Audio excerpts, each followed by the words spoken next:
પણ સરકારને તો એના જે પણ લક્ઝુરિયસ સરકારની આવક ઘટી છે એનો મતલબ એ નથી કે જે નાના નાના રોકાણકારો હોય છે, જે લાખોની સંખ્યામાં મજદૂર હોય છે, તેઓની ઉપર આપણે એવું બર્ડન નાખીએ કે લોકો જીવન જીવવાનું ભૂલી જાય. આપણી સાથે સુરતથી જોડાઈ ચૂક્યા છે ચેમ્બર ઓફ કોમર્સના ટેક્સટાઇલ ટ્રેડ કમિટીના એડવાઇઝર છે દેવી કિશન માંગાણી. દેવી કિશનજી, સ્વાગત આપનું. દેવી કિશનજી, જે પ્રકારે જીએસટી દરમાં વધારો થઈ રહ્યો છે, આ વધારા દરને કારણે સુરતનો જે ધમધમી રહ્યો છે ટેક્સટાઇલ હબ ઉદ્યોગ, તેને કેવી માઠી અસર થશે? કારણ કે માંડ માંડ કોરોનાથી બહાર આવ્યો છે અને માંડ માંડ તેને હવે શરૂઆત કરી છે.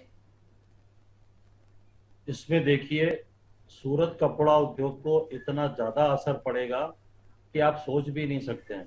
क्यों कि आज 5% का आप जब जीएसटी का लागू किया गया था तो इसको रोटी कपड़ा और मकान के तहत इसको छोड़ने की बात की गई थी. ये वाली पूरे राज्य सरकार केंद्र सरकारों ने भी मानी थी कि ये एक उद्योग ऐसा उद्योग है जो बहुत ज्यादा रोजगार प्रदान करता है. अब जैसे तैसे करके हमारे व्यापारी बड़ी मुश्किल से सांस ले पा रहे थे, उसके सामने 5% की जगह 12% करना, तो इतना भार बढ़ा देना कि एक 40 किलो के आदमी पे आप 60 किलो का वजन लेके उसको चलाने की बात करते हैं. आज पूरे देश में छोटे से छोटे कपड़ा व्यापारी इस कपड़े से जुड़े हुए हैं. सबसे बड़ा व्यापार कपड़े का है, सबसे ज्यादा इंडस्ट्रियल सेटअप सब इसी में है.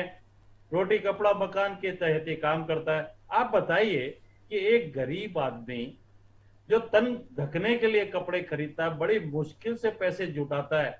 यहां तक कि लोग इतने गरीब है कि वो लोग पुराने कपड़े तक खरीद के पहनते हैं. जी. तो आप उसको ऐसा नहीं देंगे कि भाई एक अच्छा सा नया कपड़ा एक सस्ते भाव में वो पहने. अगर इस तरीके से कंज्यूमर्स और पैक सेटअप नीचे तक जाएगा तो लोग परेशान होंगे. आज हमारे पास जो स्टॉक है, तो क्या 5% की जगह हम 12% टैक्स भरेंगे? तो हर महीने जो 60% का इंक्रीज होगा टैक्स, तो उनकी मूड़ी तो उसी में फंस जाएगी. कपड़े की पेमेंट वैसे 5-6 महीने में आती है. तो अपन कपड़े उद्योग को शांति से सोचें और इसमें इतना भार न डालें कि लोग परेशान हो जाएं. छोटे व्यापारी एकदम टूटे हुए हैं. आज भी जीएसटी सरलीकरण की मांग जब से लागू की गई है तब से सरलीकरण की बात हो रही है. जी. अभी तक लोग बेचारे इंतजार कर रहे हैं कि इसका सरलीकरण कब होगा. पर ऐसे टैक्स बढ़ा के अपन उस पर भार बढ़ाएंगे तो बेचारे टूट जाएंगे वो लोग. सही बात की आपने देवी किशन जी. पर अब आगे की लड़त की बात करें तो सूरत में किस तरह से इस मुद्दे को लेकर लड़त की जाएगी? देखो, जब से ये नोटिफिकेशन कल से आया है तो पूरे इंडिया में आज सोशल मीडिया है, आपका इलेक्ट्रॉनिक्स मीडिया है, अपना प्रिंट मीडिया है, सब इसकी आवाज उठा रहे हैं. सारे संगठनों ने वित्त मंत्री जी को भेजा है. हमारी federation of Surat textile traders association ने प्रधानमंत्री श्री को भी पूरा लेटर भेजा है कि इसको विड्रॉ किया जाए. हमारी कैट की जो संस्था है वो भी बोल रही है कि इसे रद्द करो, क्योंकि इस तरह से बेरोजगारी बढ़ाना ये गलत है. सरकार का तो काम है रोजगार देना. जब हर सेक्टर को इतनी सब्सिडी, इतने अनुदान दिए जा रहे हैं, तो कपड़ा उद्योग को टैक्स की मार क्यों दी जा रही है? तो इस तरीके से सभी संगठन मिलके इस लड़त को आगे बढ़ाएंगे हम. અરવિંદજી, આપણે લાગી રહ્યું છે કે આ લડતનો અંત આવશે કાં તો આ લડત આગળ વધવા દેશે ખરા? અમારી તો નાણામંત્રીને, પ્રધાનમંત્રીને બધાને એવી જ નમ્ર અપીલ છે કે બી તમે એની અંદર ધ્યાન આપો અને ધ્યાન આપીને જે તમે 12% કર્યું છે એને તમે પાછો જે જૂનો દર હતો 5% એના ઉપર તમે રાખો અને પછી તમે એને 1 કે 2 વર્ષ તમે જુઓ અને તમને લાગતું હોય કે બી આમાં અમને કંઈ વધારે રેવન્યુ મળતો નથી તો પછી તમે વેપારી સાથે પણ બેસીને અને અમારા એસોસિએશન વતી તમે બેસીને બધાની સાથે બેસીને તમે લોકો ચર્ચા કરો અને ચર્ચા કરીને જ તમે કોઈ નિર્ણય લો. તમે ચર્ચા વગર તમે પોતે નિર્ણય લેશો તો એનો તો જે આમ પબ્લિક ઉપર છે કાં તો આપણે ઇન્ડસ્ટ્રી ઉપર છે એનો તો વિપરીત અસર પડશે. અને અમે તો એના માટે બધું લડત કરવા માટે તૈયાર છીએ. જો એ લોકો અમને એનો કંઈ ઉકેલ ના આવે શાંતિપૂર્વક તો અમે લોકો 1 જાન્યુઆરી સુધી બધા એસોસિએશન મળીને આખા હિન્દુસ્તાનમાં મળીને અમે એના માટે જે પણ કરવાનું છે અમે કરીશું. લાખો કરોડોનું ટર્નઓવર કરાવતો આ બિઝનેસ છે જે ગુજરાતની શાન પણ કહેવાય છે, કારણ કે ગુજરાતમાં સુરતનો ટેક્સટાઇલ હબ એટલે કે એ ગુજરાતની શાન કહેવાય છે અને ગુજરાતની શાન ઉપર આ એક તરાપ મારવાનો વાત થઈ રહી છે. કિસ્સો લાગી રહ્યો છે આપણને. જે તે 3 કૃષિ કાયદા પરત ખેંચવામાં આવ્યા 14 મહિનાના આંદોલન પછી શું લાગી રહ્યું છે કે તમારું આ જે લડત છે આટલી લાંબી થશે કે એના પહેલા જ તમને લાગી રહ્યું છે કે નિરાકરણ આવી જશે? અમારી તો ઈચ્છા એવી છે કે ભાઈ આ જે કૃષિ કાનૂન તમે 12 મહિના પછી પાછો ખેંચો તો અમે નથી કહેતા કે તમે કોઈ પણ સ્ટેપ પાછો ખેંચો કે આગળ ખેંચો. અમે એના માટે તમને કંઈ ઠપકો પણ નથી આપતા.